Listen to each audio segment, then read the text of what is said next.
Well, this story tests my memory because it was back in the 1900s. But when I went to college, my freshman year, for the first time, I saw someone wear one of these. You can show it up on the screen. Yeah, right there. W.W.Y.E.J.T.D. And I didn't know what it meant, and I saw this dude wearing it all the time on my floor in the dorms. And then I asked him, what does it mean? He's like, it means, what would Jesus do? I was like, okay. I didn't spend a lot of time, getting into it philosophically with him. But I would use it to my advantage. We would be at Taco Bell, and I'd be like, hey, man, buy me some tacos. He'd be like, no. What would Jesus do? Try to leverage it for my own. But today what I want to do to kind of get you to start off thinking is not so much what would Jesus do, but if he showed up in your life right now, maybe it's not right here, maybe it's at your home later, maybe it's just you and him on the porch, maybe it's in your family, I don't know. But what would you expect Jesus to do? W.W.Y.E.J.T.D. Not as cool for a bracelet. But I'm just saying, in your life, what would you expect him to do? If all of a sudden the Son of God is right there with you, he knows what you're going through, he knows what you're wrestling with, what would you expect him to do? Maybe it's teach you something. Maybe it's give you some wisdom. Talk to you about a problem you're trying to solve. Maybe it'd be fight a battle for you. Like that argument you've been having with that family member or that issue you've been having with that neighbor. Maybe he could step in and kind of be your heavy, you know what I mean? Maybe he could fix our country, Talk some sense into that one family member. What would you expect him to do? See, because for a whole chunk of this Bible, before he shows up, people are waiting for the Messiah. And they have expectations on what he's going to do when he shows up.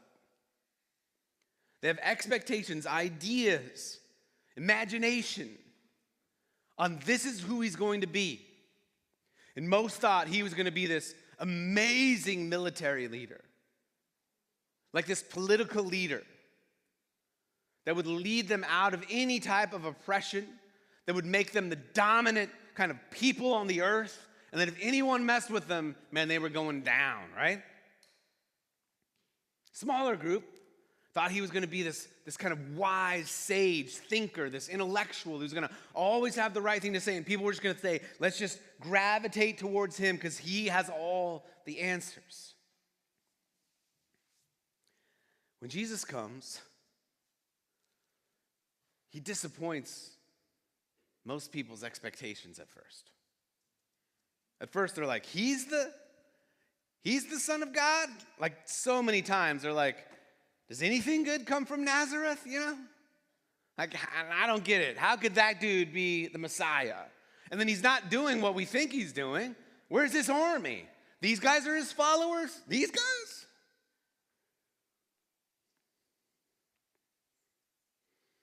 But he never lets that faze him. He's coming to bring a new kingdom. He's coming with different types of weapons.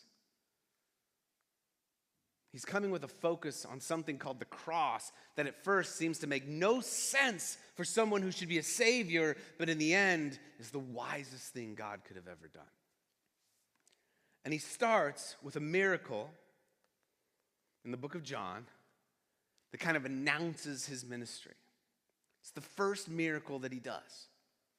It's John chapter 2. I want to read it with you now. On the third day, a wedding took place in Cana of Galilee. Jesus' mother was there. And Jesus and his disciples were invited to the wedding as well. When the wine ran out, Jesus' mother told him, they don't have any more wine. He says to her, what does that have to do with you and me, woman? He's just kind of blunt. He said, my hour has not yet come. We'll get to that part specifically. Do whatever he tells you, his mother told the servants. I love that his mom's like, he's going to help me. Just do whatever, okay? That's a mom right there. She's like, no, he might have given me a little grief, but he's going to do what I said. Now 6 stone water jars had been set there for Jewish purification. Each contained 20 or 30 gallons. That's a lot of water. Fill the jars with water, Jesus told them. So they filled them to the brim. Then he said to them, now draw some out and take it to the head waiter. And they did. Little background to help you understand the story. Head waiter is not maybe what we think of as a waiter. When they would throw weddings like this, it was most of the time a multiple day affair. And there was a dude who was like the kind of the MC of the whole thing. And it was to bring kind of blessing and honor to the family. Like it was to bless and honor the new couple. And so what he would do, this head waiter, is he would be like, and now they're coming out with this, you know? And he was like the hype man. And usually a head waiter like this would only do this if the family was going to bring out the best. And it was going to reflect well on him too. So he says, go, take some out of this and take it to the head waiter. When the head waiter tasted the water after it had become wine, he did not know where it came from, though the servants who had drawn the water knew. And he called the groom. So he calls the groom and tells him, everyone sets out the fine wine first. Meaning most people are smart and cheap, okay? Most people get the fine wine first. That's what they had already had. Like you drink that and you start to get a feel. And then you start to not have if you're someone drinking it, you start to not have as high of standards. And so you lower them. And then you bring out the cheaper wine, okay? If you didn't know this was in the Bible, you're getting an education today. He said he called the groom and told him, everyone sets out the fine wine first. Then after people have drank, the inferior wine. But you have kept the fine wine until now. Jesus did this, the first of his signs in Cana of Galilee. He revealed his glory, and his disciples believed in him. After this, he went down to Capernaum, together with his mother, his brothers, and his disciples, and they stayed there only a few days. This is the first miracle of Jesus. He's announcing his ministry, and he doesn't raise someone from the dead. He doesn't make a blind man see. He doesn't make a lame man walk. He takes water and he turns it into wine. Is that what you would expect him to do? Like, why would this be his first miracle? What is he telling us? I think to understand this, we have to remember how this whole story began. I don't mean the story of Jesus and the wedding. I mean the very beginning. Because in the very beginning, God created something very good. And we had something with God that was very good. We got to be in the presence of God every day. We got to know him. We got to grow up in him. We got to be connected to him. There was a joy that filled us. And then because of sin, because of our rebellion, because of our rejection of God, because of the consequences that come with that, there's disconnection. And since that moment, there's always been something in us that is desired to be satisfied.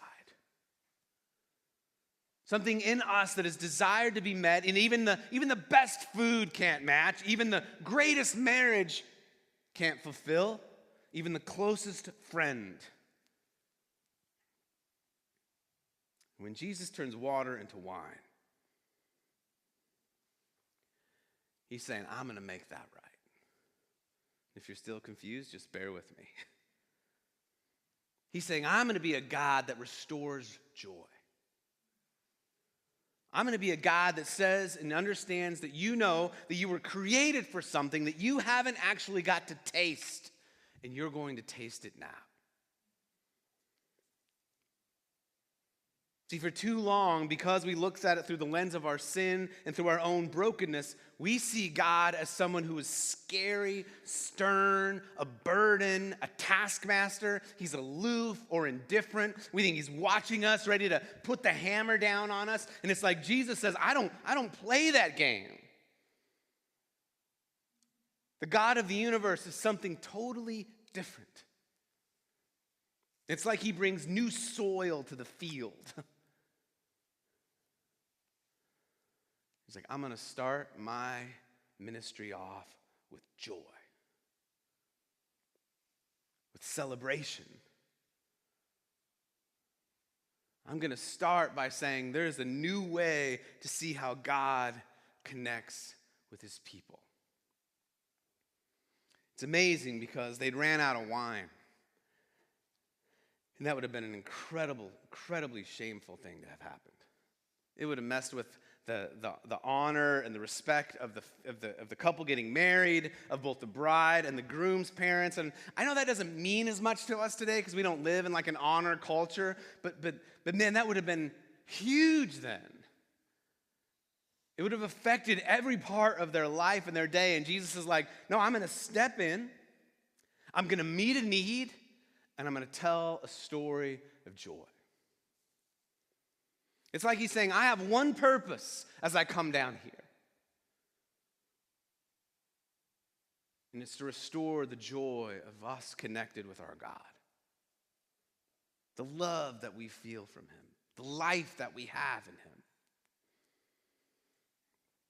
And then as we talk through this story today, what I think we'll see is there are going to be two weapons that he uses. Now, he uses multiple weapons throughout his story, but the first one we're going to talk about, and the one that he focuses on in here, is hospitality. The one that he focuses on so often in his ministry is hospitality. And if you're like, why would you call that a weapon? Because what Jesus said is that we are at war. And as Christians, sometimes we can forget that. But he seemed to live this out in such a powerful and beautiful way that it changed everything. Ultimately, this is one of the main reasons, hospitality, that he went to the cross. And if you're like, that doesn't make sense, well, let me break it down. For Jesus, hospitality was not just welcoming someone into his home, or not just sitting down and eating a meal with someone. If that's something you like to do, if you love to get your Martha Stewart on and make your house dialed in, if you love to have a lot of people over, that might be hospitality. But here's where you actually find out if it is. In Jesus' day, the word that they used for hospitality, the word that we get hospitality from, meant the welcome of the stranger. So if you have the gift of welcoming, what God will do is want to shape that into the gift of hospitality. It's like just me. Like, I have always loved to speak publicly for some reason. Most people, they actually fear it more than death, right? Did you know that? Death is the number 2 thing that people fear the most. Number 1 is public speaking. For some reason, I think it's because of all the concussions, I've always liked to speak publicly. When I became a Christian, he took that and turned it into preaching. So what I would say is if you have a bent to welcome people, what God wants to do is take that and turn it into hospitality, which means you welcome the stranger. See, Jesus made so many people mad when he would do this. Because in his culture, there were boundary markers. And the table was where they held those boundary markers the firmest. And if you made a certain amount of money, you got to sit at this table. And if you had a certain last name or a certain skin color, you sat at that table. And if you had a certain education, you sat at this table.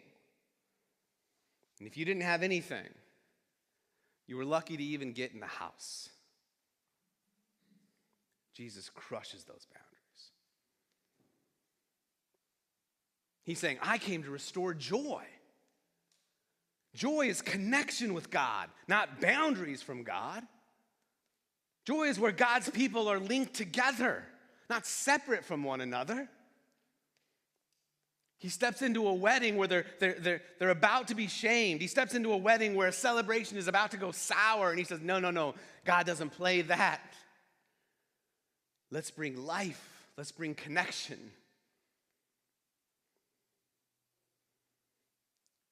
He breaks boundaries. He does another thing.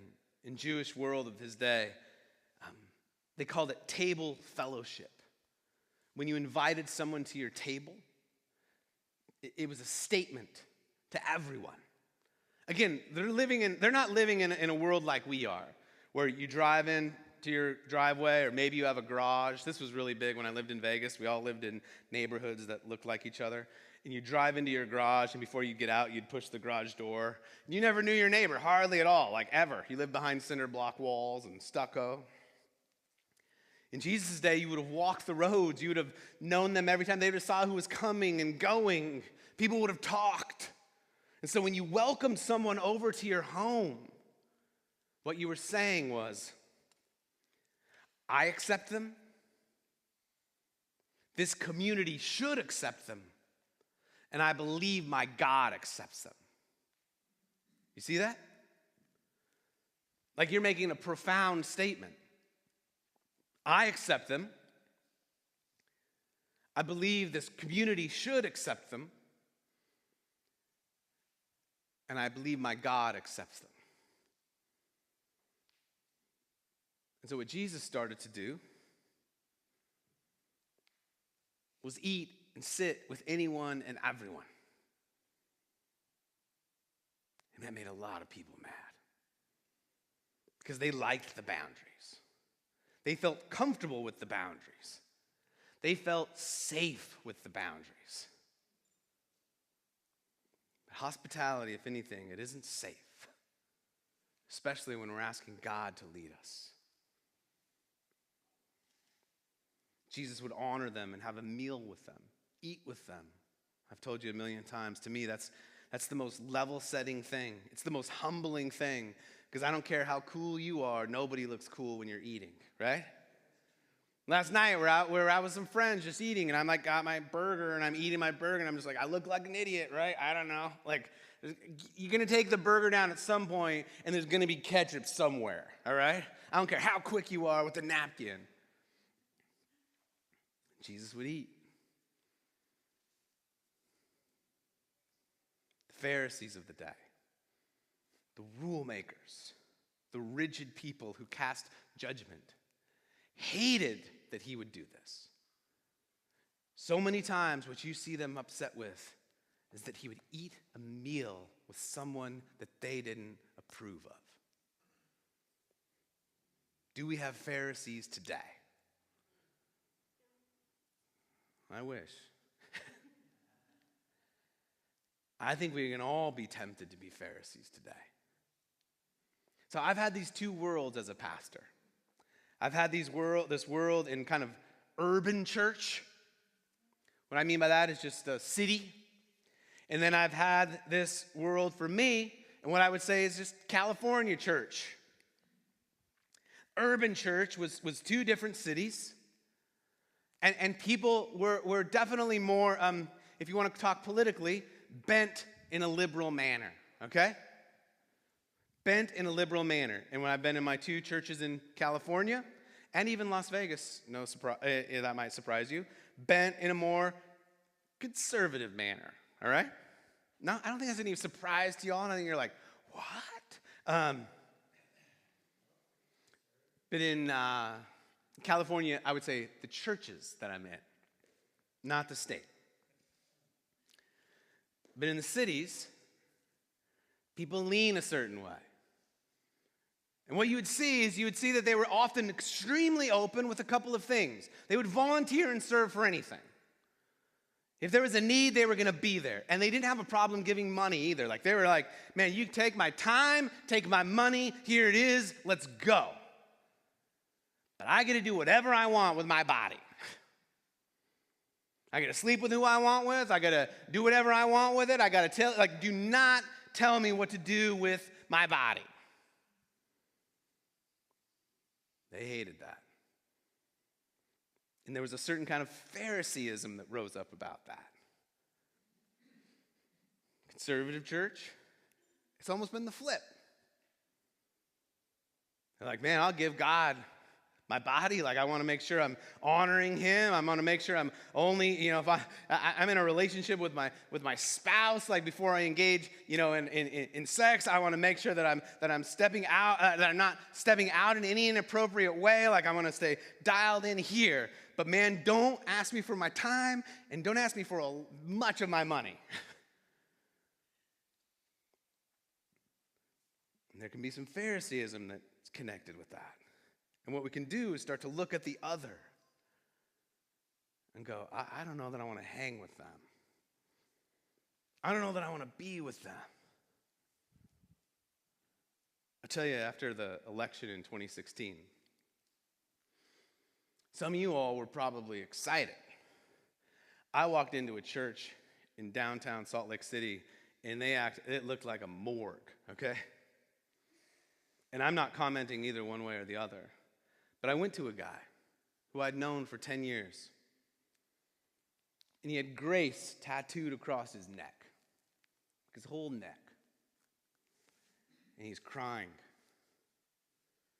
And I said, "Are you okay?" He said, "I can't be in here." I said, "Why can't you be in here?" He said, I can't take communion with someone that voted for him." And I said, "Levi, you've now become a Pharisee." I'm making some generalizations so that we can all kind of get inside our own heart. And we can all go, who would I not welcome at my table? And then let that be who we desire to go invite to our table. Like, God's put me in these two worlds. And I hear things from both sides. I still have amazing relationships over here that are like part of my life every day, and I still have connections over here, and I hate to see how his church gets ripped apart. And that Phariseeism still rules. Jesus, he had no interest in boundaries. He had no interest in table fellowship that limited others from sitting at his table. And one of his biggest weapons, folks, was hospitality. Do you know how many times the book of Luke said he was going to a meal, eating a meal, or coming from a meal? Do you know how many times? Over 50. So for him, that was one of the biggest ways that he preached the message of God, was by honoring someone by sitting down at a table with them. I had almost like a thought this week. All these names that we put up last week, and if you weren't here last week, we put up names of people, that one name, that one life that God was putting on our heart. I kept it up this week, so if you missed it, or if God put another name on your heart this week, you can go write it down. Okay, that was a side note. But as I was praying through this message this week, I felt like God gave me like a vision of all these people. What if we went and had a meal with each one of them and shared why we have hope? We prayed, yes, but we also said to them, can I come buy you a hamburger? Can I meet you for a coffee? What if I shared with you why I have hope in Jesus? And here's the thing. I know what that feels like when you hear someone say it. You're like, oh, that's going to be awkward. That's going to be hard. But what if Satan is the one that's feeding you that lie? What if he's the one that's telling you, don't do it? They're going to reject you. Think about it this way.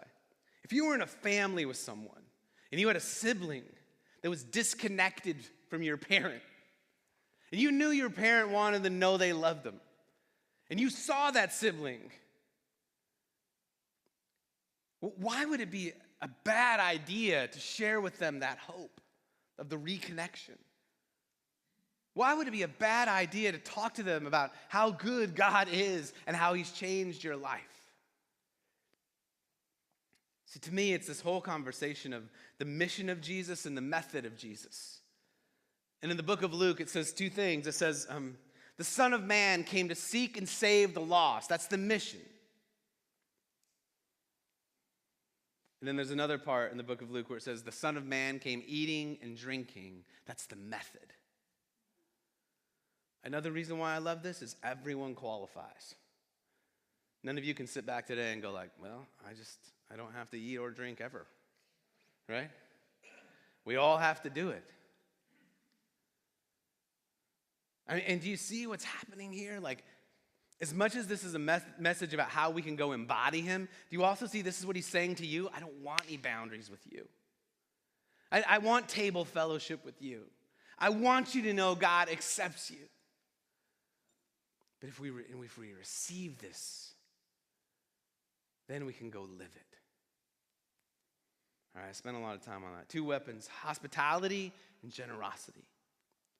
Generosity. That it kind of assumes that like invitation and provision are expected. You invite someone in, you're going to provide for them. You're not going to show up at your home for a meal and you're going to be like, hey, what did you bring? You know? Like you're going to bring something to the table. But here's what I also want to think about when we talk about generosity. I want us to be generous in our vision of the people, in the way we see them. This has been a game changer for me. Like, I can have my preconceptions of my neighbor, of my wife, of my sons, of you all.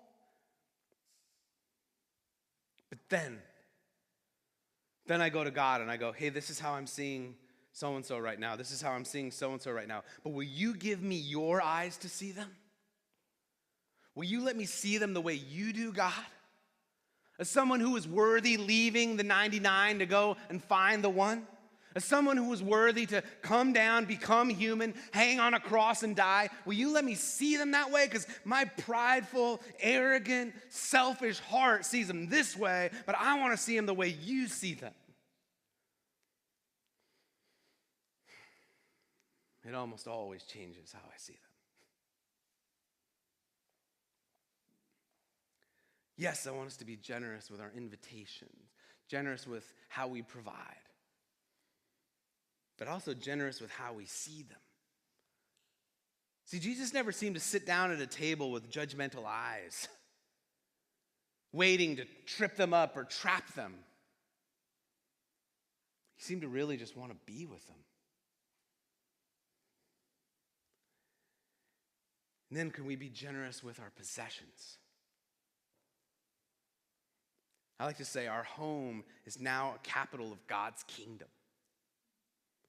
There's this guy, guys, when I was starting the church in Salt Lake, we couldn't find a place ever that would let us rent. It was all Mormon owned, and anytime they would find out about us, we would try to meet there, and they would go, nope. And so there was this guy who owned a bakery, and he was a Christian, and I got connected through some different people.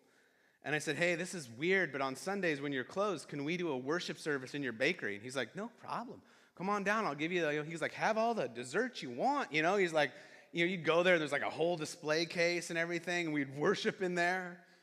After the first Sunday, he gave me a alarm code. After the first Sunday, I went to give his key back because we weren't going to meet for another month. And he goes, what are you doing? I said, I'm giving you your key back. He's like, that's not my key, that's your key. I'm like, to your business? He goes, God gave me this business. And he told me to use it for his kingdom. He's like, your alarm code's in there. As long as I own that, your alarm code will be in there. The key will work. He goes, use it whenever you want. He goes, just turn off the lights and turn down the thermostat if you remember. I was like, what? Like, do we think of our homes that way, our possessions that way, like as capitals for God's kingdom to be used for his work? Listen to this quote from Rosaria Butterfield. I love it. It says, radically ordinary hospitality, so the welcoming of the stranger. Those who live it see strangers as neighbors and neighbors as family of God.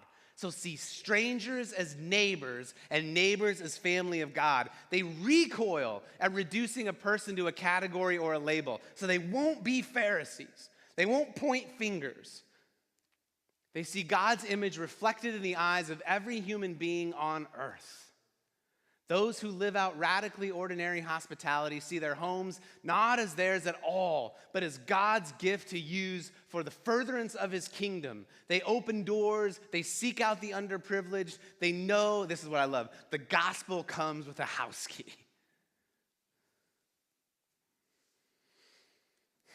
Do you see? This is what he wants for you. Like, we can't do this until we receive it. Until we understand that we were the stranger and now we're welcome. That we were the ones standing outside and now we have a house key. If we don't ever see that first, we won't be able to go live it. This is what he wants for you. We receive it and then we live it. Hospitality and generosity. And then Jesus says there's only one way it's going to be accomplished, and that's the cross. One way. Do you remember that part where he says, "Woman, my hour has not yet come"? Do you know what he's saying? That's what he says every time it starts to talk about the cross drawing near. He knew that once this started, the clock was ticking until he came on that cross, until he had to climb that cross. I saw one commentator this week say this: they are celebrating. The wine is here. It's plentiful. It's overflowing. The wedding's continuing. They are celebrating, but he is starting his suffering.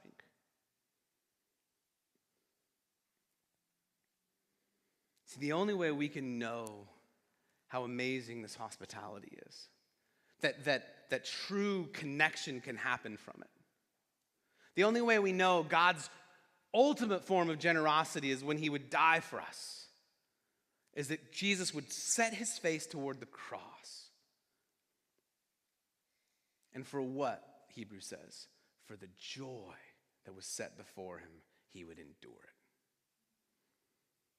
The only way that we can know joy is for him to know sorrow. But he says he does it for the joy that is set before him. The first time that he does this miracle, right? The first miracle that he gives us is when he turns water into wine. It's when he takes a wedding feast that is seemingly doomed and he saves it. But it points to the ultimate wedding feast, when Christ is united with his bride. I want to end by reading this. Revelation 21, then I saw a new heaven and a new earth. For the first heaven and the whole first earth had passed away, and the sea was no more. I also saw the holy city, the new Jerusalem, coming down out of heaven from God, prepared like a bride adorned for her husband. God's people, united with Jesus. Then I heard a loud voice from the throne. Look, God's dwelling is with humanity, and he will live with them, and they will be his people. And God himself will be with them and will be their God. He will wipe away every tear from their eyes. Death will be no more. Grief, crying, and pain will be no more, because the previous things have passed away. Then the one seated on the throne said, look, I'm making everything new. What would you expect Jesus to do today? I believe he's here today, and that he wants us to know his joy and our connection with him, and that we would go out and welcome anyone and everyone into hearing that same message. Let's come to this table now, where every one of us who've called out to Jesus is welcome, and let's worship. God, you are good. Thank you for the way that you love us. Thank you for the way that you provide for us. Father, we thank you and praise you. Help us to be people who live out hospitality. God, who practice generosity. We love you. In Jesus' name, amen.